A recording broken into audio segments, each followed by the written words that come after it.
我去，真是见鬼了！我那么大桶炸鸡呢，还有披萨去哪儿了？二手市场的大爷真没忽悠我啊，这还真是高科技，自带垃圾清理功能。算了算了，管他呢，困死我了。陛下，您别再跪了，3天连口水都没喝，您身体哪能受得了啊？滚出去！大旱了3年，到处都是灾民，百姓们连饭都吃不上，我才饿了3天，算什么事？可是国库里现在连1粒救灾的粮食都掏不出来了，陛下，太后娘娘刚刚都饿晕过去了，把最后那半碗汤都省下来，让人给您端过来。拿走！老天爷要是想灭了我大渊，就直接降到天雷，何必苦了老百姓呢？有刺客，快护驾，保护陛下！闭嘴！这太庙重地，哪儿来的刺客？是神鼎里传出的动静。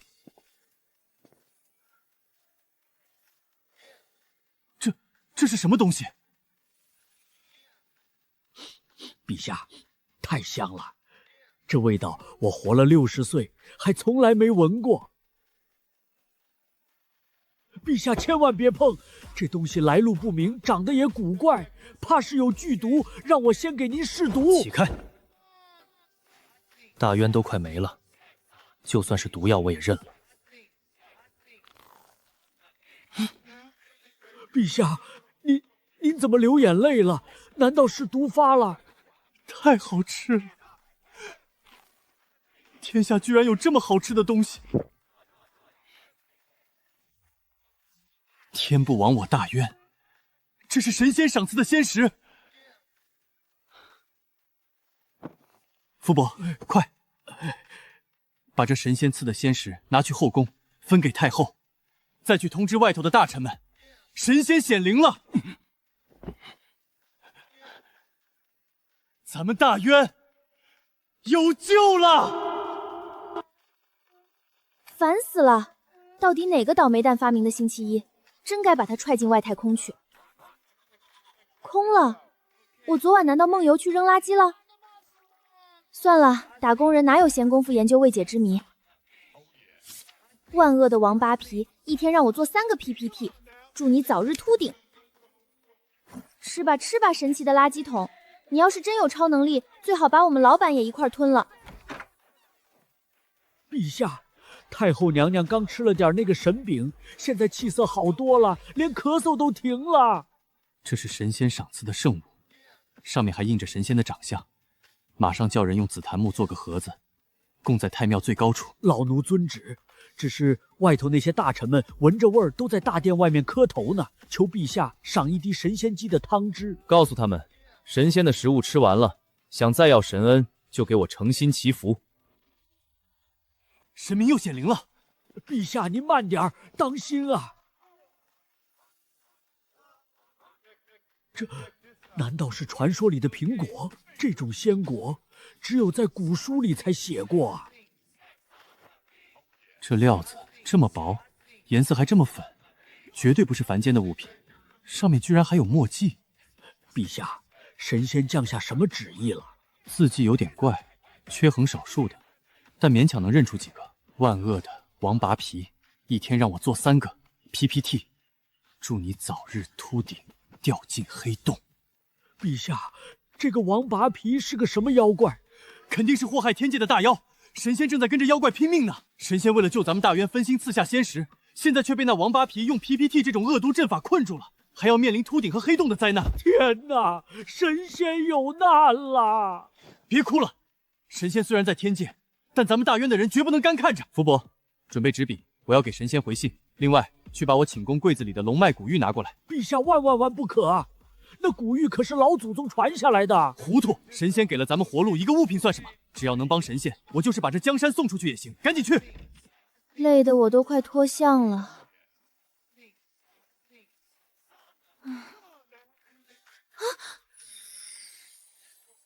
什么鬼东西？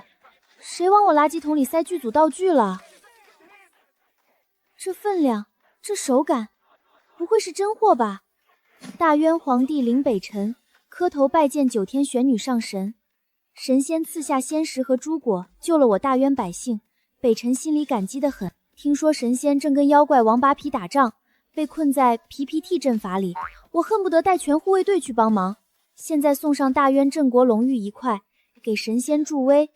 要是需要凡间兵器帮忙，请神仙下令。大渊皇帝妖怪王八皮，哎呦喂，硌死我了！这破垃圾桶连着古代。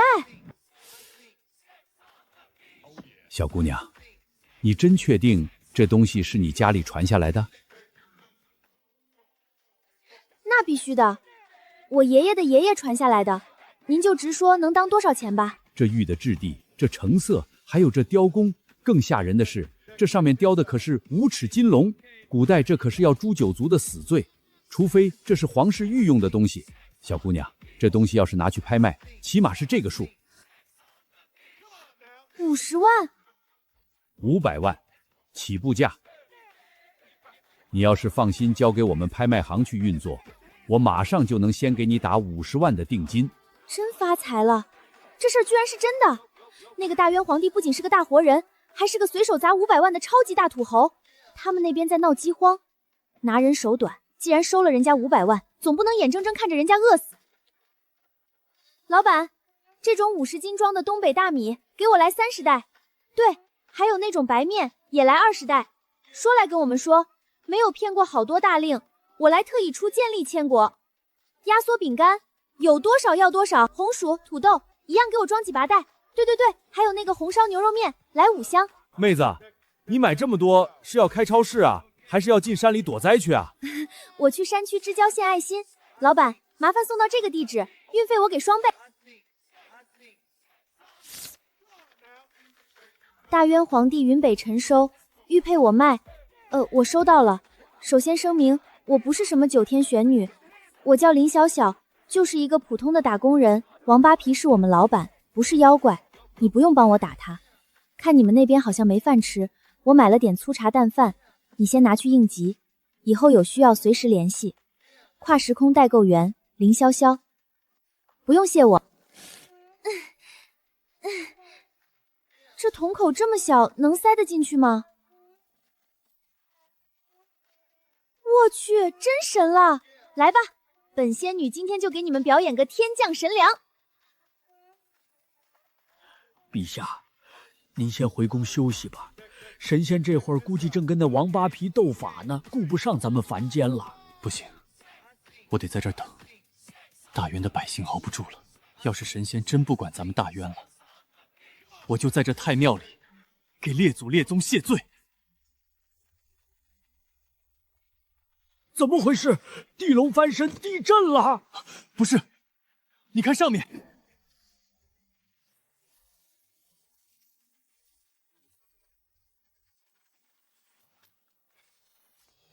这是啥情况？米是米，是白花花的大米呀，陛下！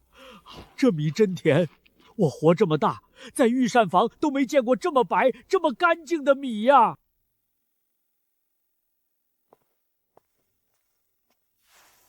陛下，神仙信里说啥了？神仙说他不叫九天玄女，叫林小小。他说自己只是个普通的打工人，还说王八皮不是妖怪，让我不用帮他打。普通人，普通人能凭空变出这一座梁山来？你懂什么？这是神仙在谦虚。北辰多谢小小上神赐粮，上神大恩大德，北辰一定带着大约百姓天天为您祈福，祝上神早日除掉邪神王八皮。陛下，这方形纸盒真奇怪，外头画着面条和大块牛肉，可我撕开一看，里头全是干巴巴的弯面饼，还有几个不知道装了啥的银色小袋子。小小上神在信里说，既然画着汤面，肯定得加水。福伯，去弄壶开水来。陛下，宫里的井都快见底了，这开水……用我那份配额里的水，快去！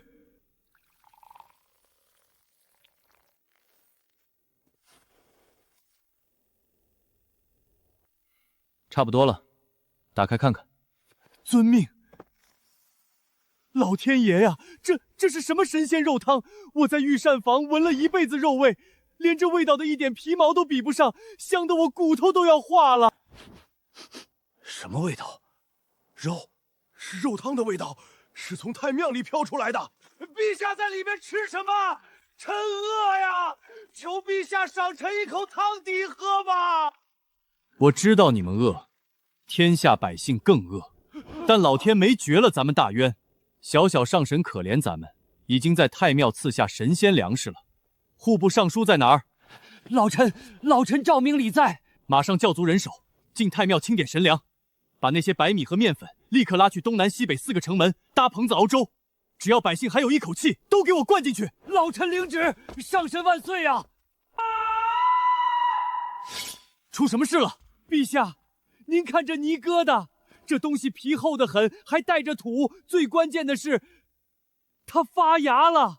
这说明什么？说明它极容易活下来呀！你是说，这不管是拿来吃的，神仙绝对不会平白无故赏给咱们带土的吃食。我大着胆子猜，这是上神赐下的仙种啊！大旱3年，咱种不活麦子水面，可这神物说不定超级抗旱呢。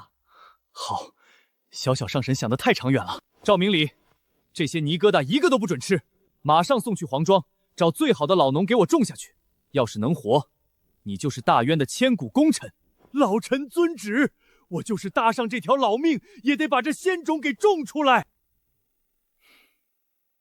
来人，把老祖宗传下来的那套西域进贡的赤金香宝头面拿来，还有那对羊脂玉如意也一起取来。神明赏了这么重的大礼，咱们不能不知恩图报。昨天搬了几10袋大米，累得腰酸背痛的，也不知道那个大渊皇帝收到了没。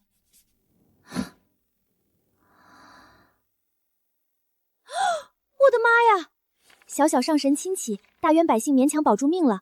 您给的大米白得像雪，红烧牛肉面更是香飘10里。但是我们正在经历一场前所未有的大旱，袋子里发现几个带泥发芽的果子，这是仙种吗？种的时候有什么讲究没？另外送上点凡物是孝敬您的，别嫌弃。于老板大气，什么上神不上神的？从今天起，你就是我的金主爸爸。渝北辰收，金子收到了，特喜欢。那个带泥的叫土豆和红薯，确实是种子。既然你们那儿大旱，我今天去给你们搞抽水机和化肥，等我好消息。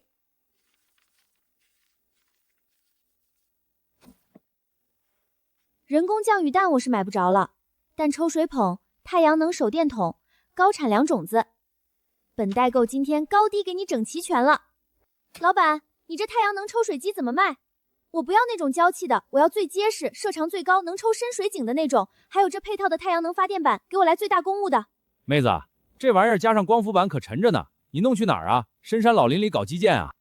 老板你真聪明，我就是去深山老林扶贫的。那些是尿素和复合肥吧？一样给我来50袋，还有那些农具、铲子，全要。好嘞，我这就叫货车给你送。纸质书古代人可能看不懂那些专业术语，还是看视频最直观。也不知道这样的日子还要熬多久。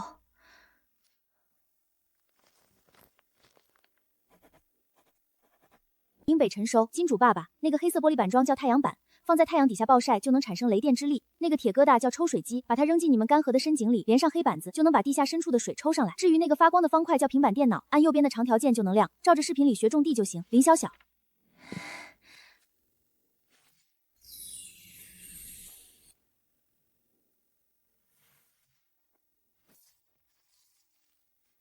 呼，大功告成，拯救大渊的重任就交给你了。陛下，上神说今夜会降下人工降雨神器，老臣这心口跳得厉害，也不知是何等夺天地造化之物啊！肃静，别惊扰了上神施法。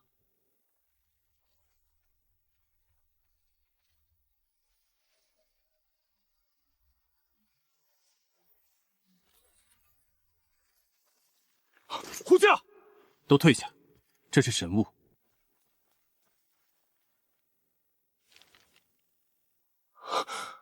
陛下，上神降下了什么东西？这是能抽地下深水的抽水铁兽，还有能吸收烈日之光的聚雷玄冰板。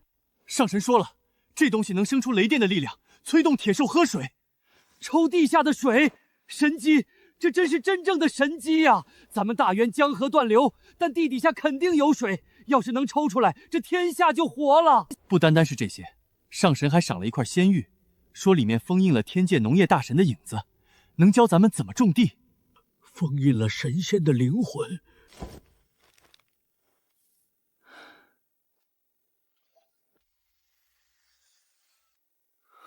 欢迎收看本期《农业致富经》。今天我们要为您讲解的是北方干旱地区土豆的高产种植技术。绿油油的田地，是水，是活生生的庄稼呀！陛下，您看见了，那是仙境啊！传我旨意，立刻把神机运往皇家大庄，连夜挑选最聪明的工匠和农夫。明天清晨，我要亲自在黄庄祭天，开启神机，引地下水出来，救咱们大渊的百姓。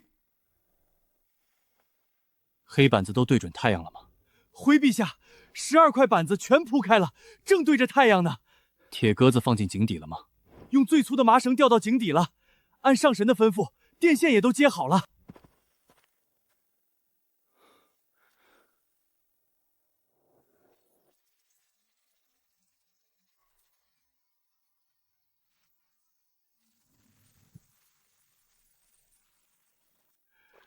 大渊有救了，陛下，咱们大渊命不该绝呀！有这水，上神赐的种子就能活了。小小上神，北辰替天下老百姓，谢谢您了。林小姐，这套首饰确实是老物品，不过工艺挺少见的。这样吧，咱们不走拍卖了，我私人买下，一口价1500万，怎么样？行，成交。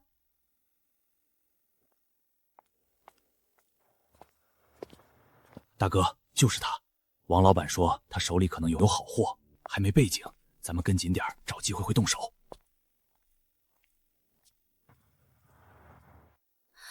糟了！别让他跑了，追！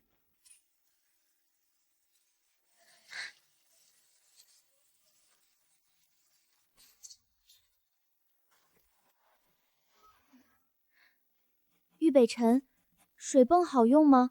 我今天把首饰卖了一大笔钱，能买好多粮食和种子，但是我遇到麻烦了，今天买点换人参的东西，这2天不敢出门了，你们先省着点吃。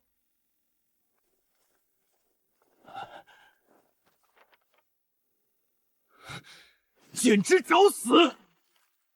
区几个凡人，也敢跟踪救咱们大渊的神仙，真以为神仙在凡间好欺负？陛下息怒啊！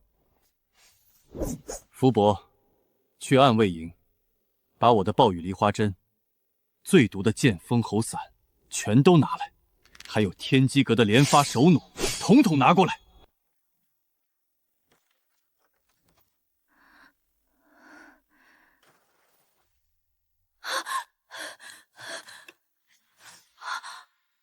这是什么东西？小小上神亲启，凡间蝼蚁敢惊扰您，我恨不得带10万铁骑过去。这是连发神弩和暴雨梨花筒，都上好膛了。白瓶是10香软筋散，红瓶是剑锋喉，给您当防身法器。好家伙，准备的这么全，这皇帝真把我当冷血杀手了。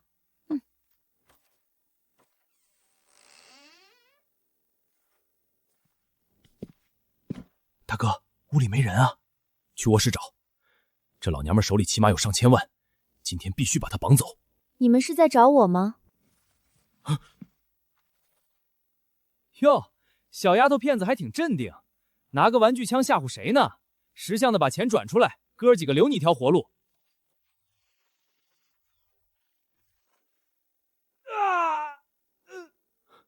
大哥，老子弄死你！去你的吧！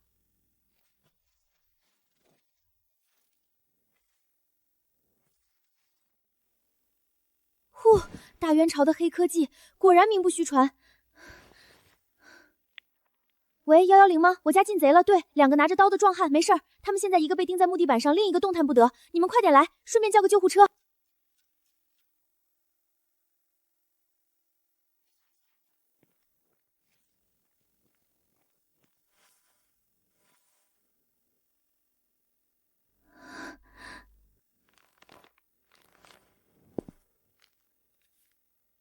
林小姐，你确定这把工艺品手弩是你从古玩市场买来防身用的？对啊，保安叔叔，我也不知道这玩意儿威力这么大，我这属于正当防卫吧？算，当然算。这2个家伙是 A 级通缉犯，你不仅是正当防卫，回头估计还得给你发个见义勇为奖呢。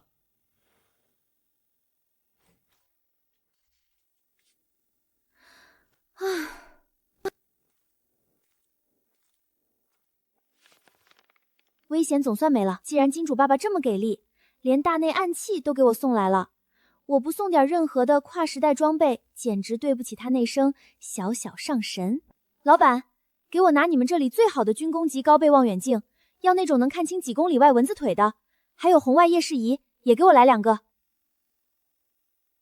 这台工业级无人机能飞多高？续航多久？防风防水吗？美女懂行啊，这是最新款抗8级大风，能飞5000米高，续航50分钟，还带热成像和夜视功能。不过价格嘛……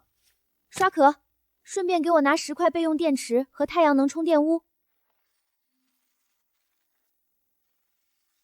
尹北辰，危机解除了，你的连发神弩和软金伞简直是神兵利器。那2个毛贼已经被凡间的捕快抓去大牢了。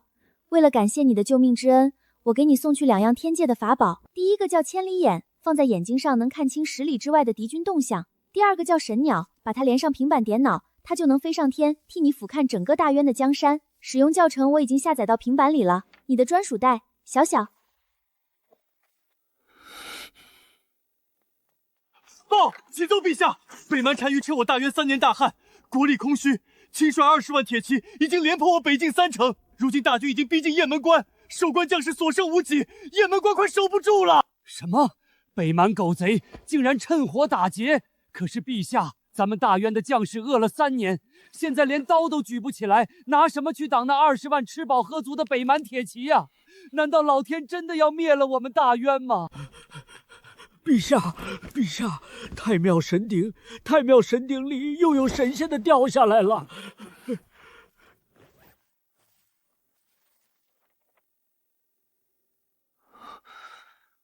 哈哈哈哈哈哈！老天没灭大渊，小小上神跟我和大渊百姓在一块儿呢。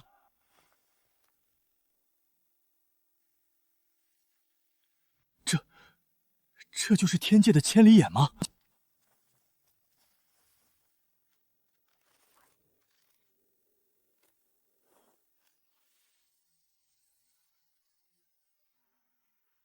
妖怪啊！不，神鸟，那是天上的神鸟啊！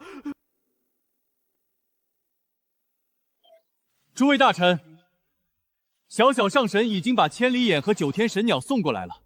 北蛮那20万铁骑算什么？在神仙的眼睛底下，他们就是一群土鸡瓦狗。传我旨意，兵部立刻给我把京城最后的3万禁军全部集合起来。这回我要亲自御驾亲征，带着上神送的神器去雁门关，把北蛮狗贼全杀光。20万骑兵对3万步兵，在冷兵器战场上，这完全就是碾压啊！不行，我得再弄点硬核的装备过去。虽然买不着真家伙，但只要有钱，现代工业的替代品多的是。老板，你这防爆盾牌结实不结实啊？妹子，这可是高强度聚糖氨纶材料，刀砍斧劈都不怕，你拿大铁锤砸都留不下白印子。怎么，哪个剧组买道具啊？对，拍古代大片，这盾牌给我拿500面，还有那边的战术头盔戴面罩的那种，拿500个。防刺服要最轻柄的，也来500套。老板，我要那种在天上炸得最响、火光最大、动静跟打雷一样的礼花弹，那个叫雷霆万钧的，给我装满整卡车。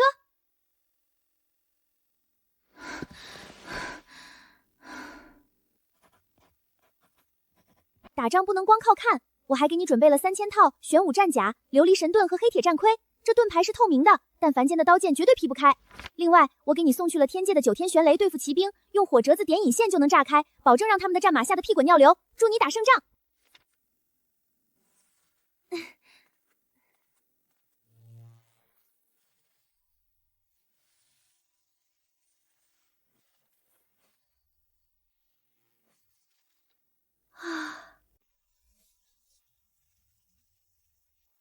皇上，您万金之躯怎么能来这种危险地方？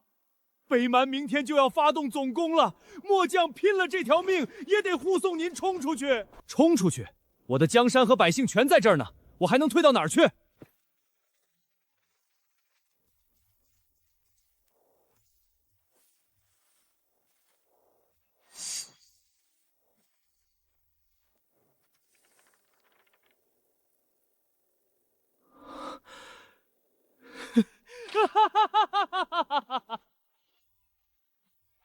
拔刀，用你全身的力气，给我狠狠劈这面神盾！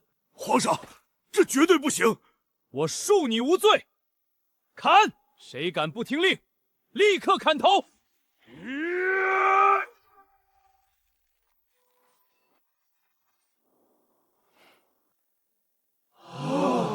这是神技呀，跟水一样透亮，却怎么也砍不烂。传我命令，马上挑出500个最厉害的敢死队，换上萧萧上神送的玄武战甲和黑铁战盔，拿着琉璃神盾。今天半夜，我亲自带兵去掀了他们的军营。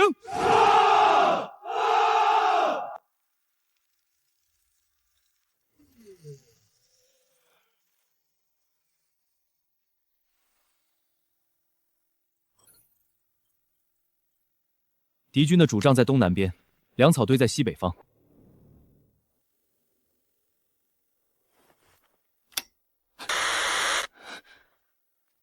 大渊的弟兄们，小小上神在天上看着咱们呢，今晚没有退路，跟我杀！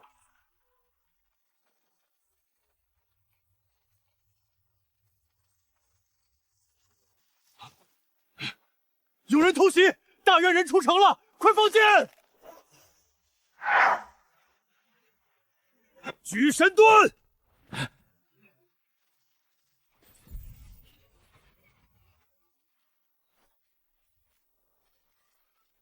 这不可能，他们连刀枪都刺不进去，这是什么鬼啊！点燃9天玄雷！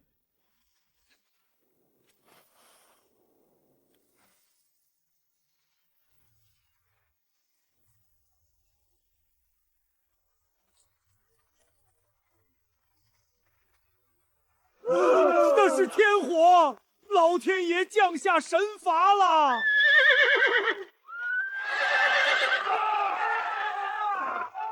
别乱跑，赶紧上马迎战！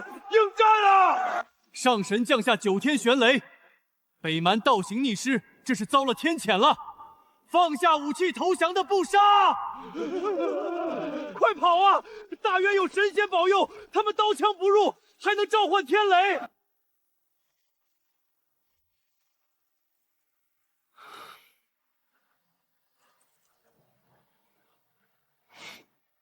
小小上神，我做到了。皇上，大胜！前所未有的大胜仗啊！北蛮20万大军死伤了一大半，剩下的10万人连夜逃回大漠去了。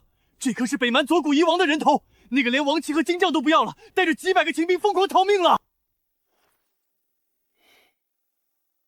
传我命令，把那顶金杖给我拆了，金条全部熔掉，宝石挨个抠下来。还有从北蛮军营里搜出来的金银玉器、百年人参、雪莲和貂皮，全部给我打包带走！皇上，这些可都是您的战利品，按规矩应该拉回国库的呀！国库算个屁！要不是小小上神场赐神盾和9天玄雷，我这会儿已经被北蛮人做成酒杯了。这些俗气东西，大约刘义成发军饷，剩下的9帮全装车。我要把这些当成还愿的祭品，全部送给小小上神。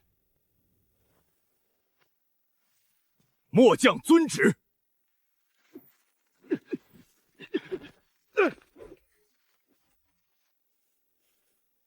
小小上神轻启，9天玄雷一响，敌人全化成烟了。北蛮20万骑兵完败，大渊的江山抓保住了。现在抢到了北蛮王庭的无数金银财宝，北辰特意挑了最上等的一批，给您当香火钱，请您一定要收下。往大鼎里抬，一直放，不要停。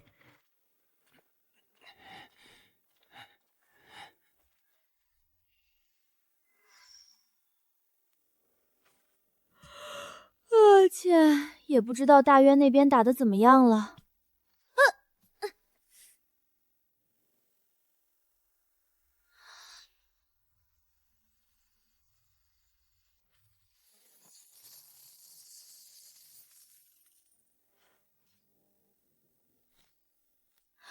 哎呦喂，真是纯金啊！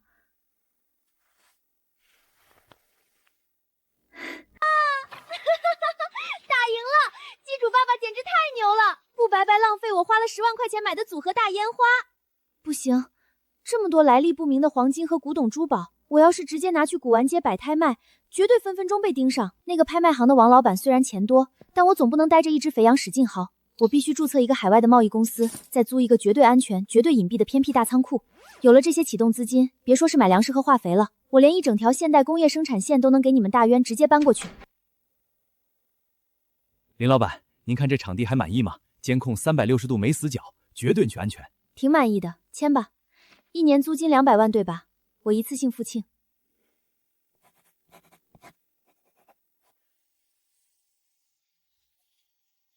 好了，新家落成，接下来该给大渊朝搞点基础建设了。打赢了仗，肯定要搞战后重建。大渊现在最缺通讯，在战场上用大喇叭吼太掉价了。营北辰，恭喜打胜仗，战利品我收到了，非常满意。为了庆祝，我给你送来一批千里传音法器，只要按住黑匣子侧面的按钮说话，相隔几十里也能听见。我还放了信号塔，架在京城最高的地方，就能全程通话，全能代购小小。打完仗肯定有伤员，这些消炎药绝对能救命。至于水泥，要想富，先修路嘛。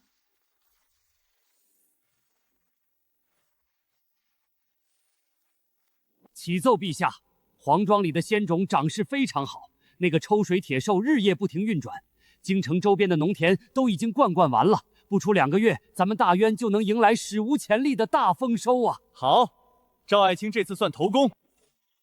陛下，上神又赏赐神物了，这次落在太庙，我刚带人搬过来。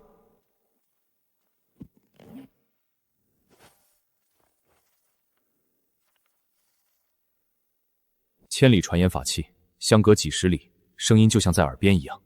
你带上这个法器，骑快马出玄武门，一直跑到10里外的西山大营，在那边等我的旨意。臣遵旨。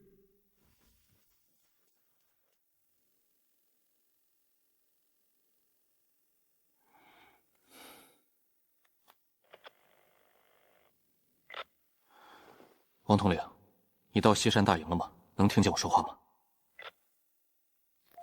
陛下，臣在西山大营，臣听见了，陛下您的声音就在臣的手心里。天哪，这法器里难道藏着陛下的分魂吗？千里传音，真的是千里传音！老天爷啊，这种仙家法术竟然真的降临凡间了！天佑大渊，老天保佑咱们大渊呐！王统领，马上集合兵马，把上神赐下的仙粉运去修补城墙。我要让咱们大渊的江山坚固的没有任何人能打破。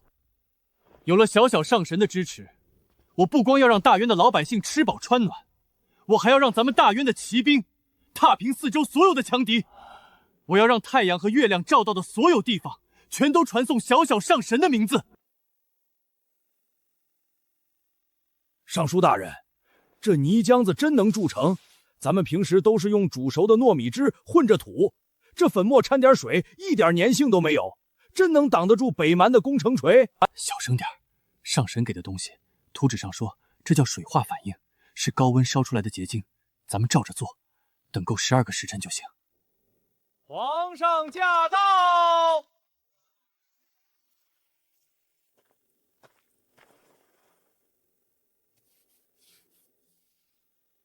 李正，这算是干透了吗？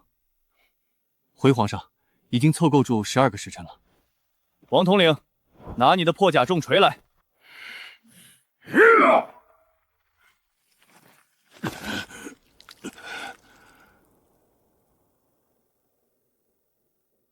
这不可能，都没裂开，这硬度完全不讲道理啊！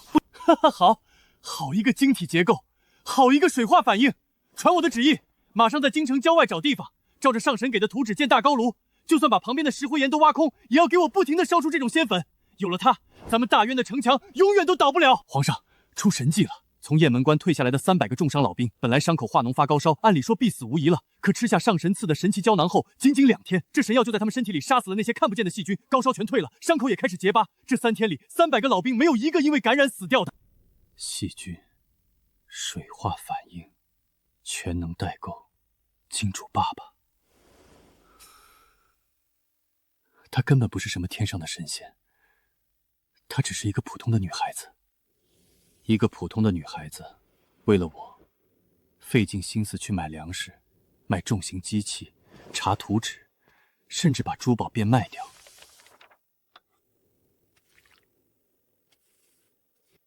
小小，金银这种俗气的东西，怕脏了你的眼睛。水泥和仙药的恩情，我死10000次都报答不了。今天亲手画了一幅寒梅图，用来表明我的心意。另外附上大渊开国的宝贝东海夜明珠1颗，这颗珠子晚上能发光，冬暖夏凉。希望它能代替我，永远陪在你身边。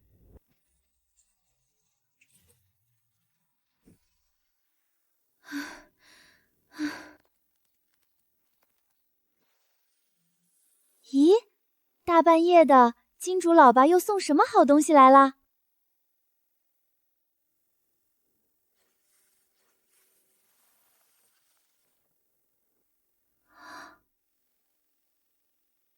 这家伙怎么突然走起深情文艺路线了？我的天，这要拿去拍卖，估计能把首付的底裤都掏空吧。不行，这是人家送的私人礼物，绝对不能卖。他连表字都告诉我了，还送了亲部画，我该回点什么呢？你不是一直把我当9天仙乐女吗？今天就让你看看你们家上神到底长啥样。收到了你的画和夜明珠，我很喜欢。我不懂古诗词，这是我的画像。看清楚啦，我只是有一个普普通通的女孩子。你的朋友林潇潇。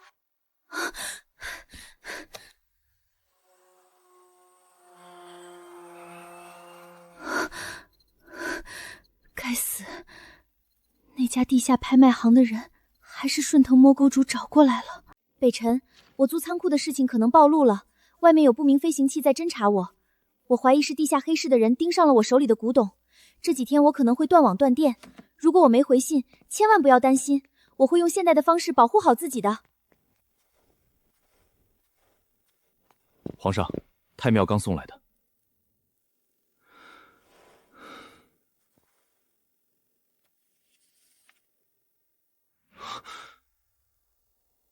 普普通通的女孩子，骗子！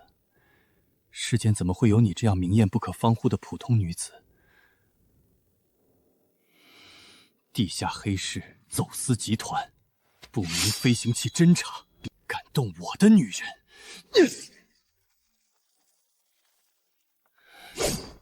来人，传工部尚书李正，按卫营大统领进宫。李正，大内武库里最精巧、最要命、不用人就能触发的纯机械暗器是什么东西？回皇上，是前朝刘魂匣，靠金刚弹簧和齿轮驱动，一碰到就能瞬间射出几百根催了麻药的钢针，帝王连一匹烈马都能绞倒。只是这东西太重，造价也太高了。给我统统搬出来！大统领，去国库，把最容易携带、最值钱的极品歌缺红宝石、绝世金条给我装满3个大箱子。小小，千万别慌。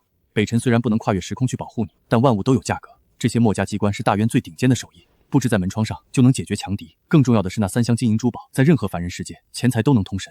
用这些钱去雇你们那个时代最顶级的死士、最强大的护卫。要是有人敢伤你一根汗毛，我发誓，就算耗尽这大渊的国力，我也要把那个地下黑市碾成粉末。北辰。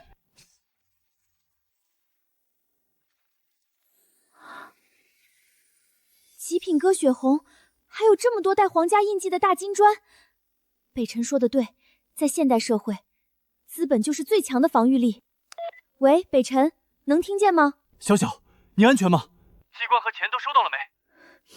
我收到了，谢谢你，北辰。你放心，在我的世界里，只要有钱，我就能拉起一支军队，我绝对不让他们得逞。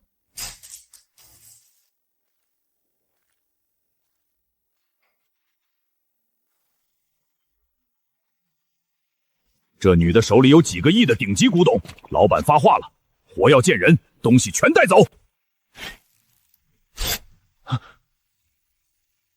老大，外边这电源断不了，他们里面有独立的柴油发电机，而且……我操！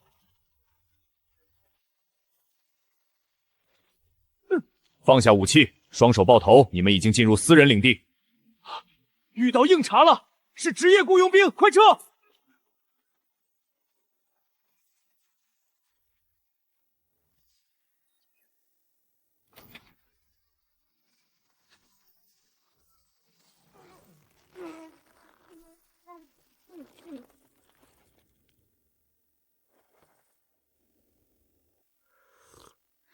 北辰，危机解除了，你的机关很管用，加上我雇的保镖，他们被一网打尽了，警察已经来洗地了。小小，你平安就好，但这终究是治标不治本。要是大渊国力够强，我恨不得用这传音法器直接给你调千军万马过去。北辰，既然咱们绑在一块儿了，我就不能让你们光靠种地打仗了。水泥和消炎药只是个开始，北蛮虽然退了，但随时会打回来。冷兵器拼认命太亏了。我要送你一个能彻底改变世界格局的东西。北辰，打开那本叫《基础物理》的书，从今天起，别搞什么糯米灰浆修城墙了，咱们直接跳级。我要大渊朝在5年内进入蒸汽时代。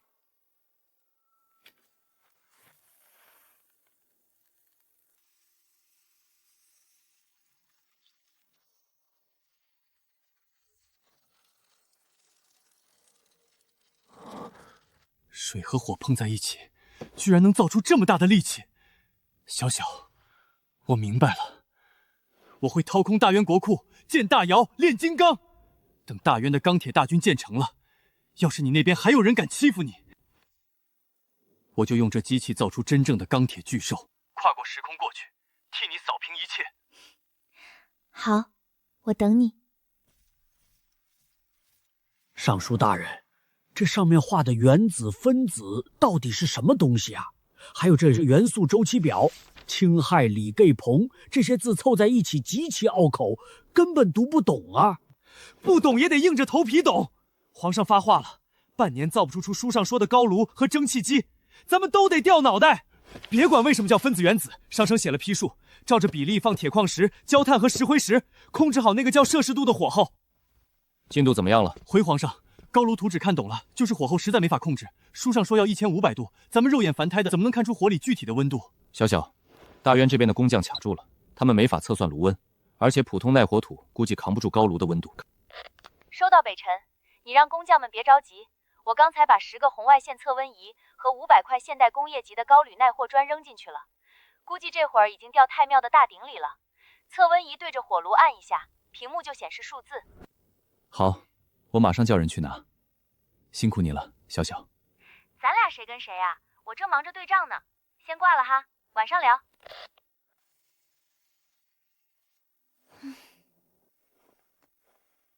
北辰，睡了吗？还没，再看你送的金属有理基础。你那边还好吗？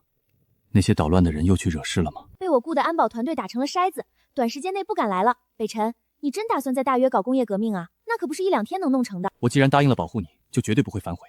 你的世界很繁华，但也到处是危险。我只有让大约拥有超越人体血肉的钢铁力量，才有资格给你当后盾。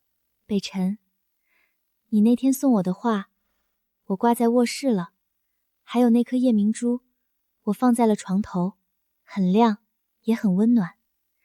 这是我这辈子收过最珍贵的礼物。那张照片，我也一直贴身带着。小小，大渊的梅花快开了，等国家安定，炼出钢铁那一天，我多希望能和你一起看看这万里江山。晚安，北辰。 Boss， 有紧急情况。怎么了，马克？昨晚又有人闯进来了。物理防线没事，但我们的网络专家在暗网上截到了一条高额悬赏，那个走私集团头目开出了500万美金，要买您手里的货源渠道，生死不论。现在至少有3个国际顶尖的雇佣兵小队正在往这座城市集结。马克，靠你们小队的火力，能防得住吗？靠现在的攻势，坚持48小时没问题。但我们是私人安保，不能用重武器。如果对方用火箭筒或者大口径狙击枪打消耗战，仓库被攻破只是时间问题。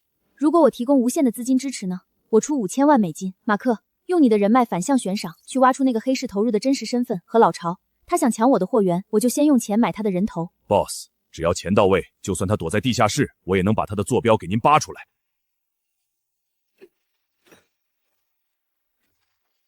北辰紧急呼叫，快让工部的人去太庙搬东西。我给你们送去了10头吃柴油的重型机械，图纸和组装视频已经发到你的平板电脑里了。这是大渊迈向工业时代的第一步。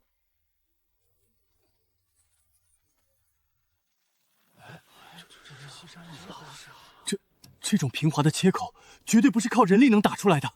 别感叹了，马上照着平板仙域里的影像给我组装起来。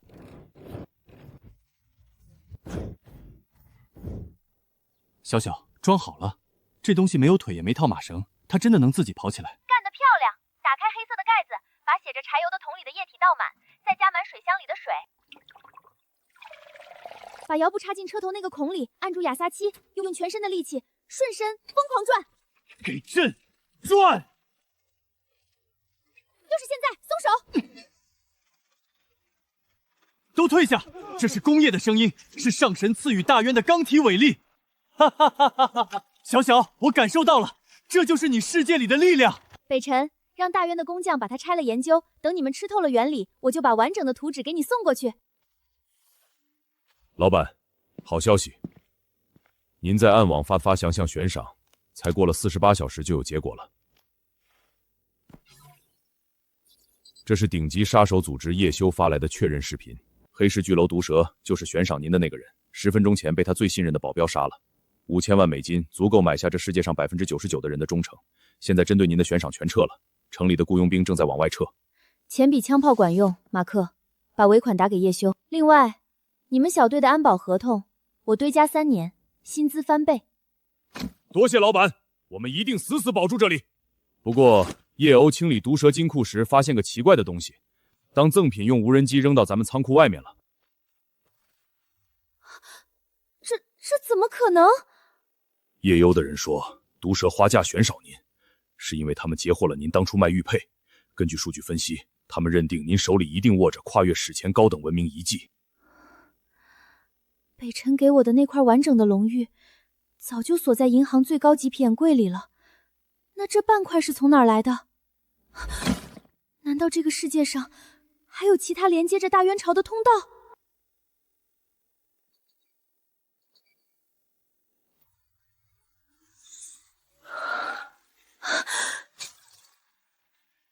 警报！老板，仓库里出现高能磁场反应，电力系统严重受干扰。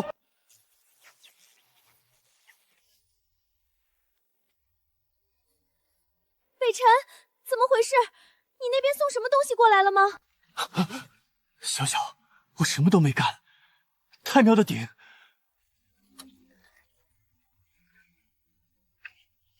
井里面冒红光了，它在剧烈震动。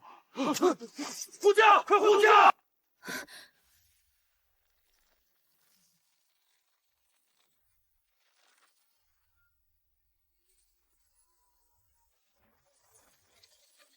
空间喜点，它要变成一扇真正的门了。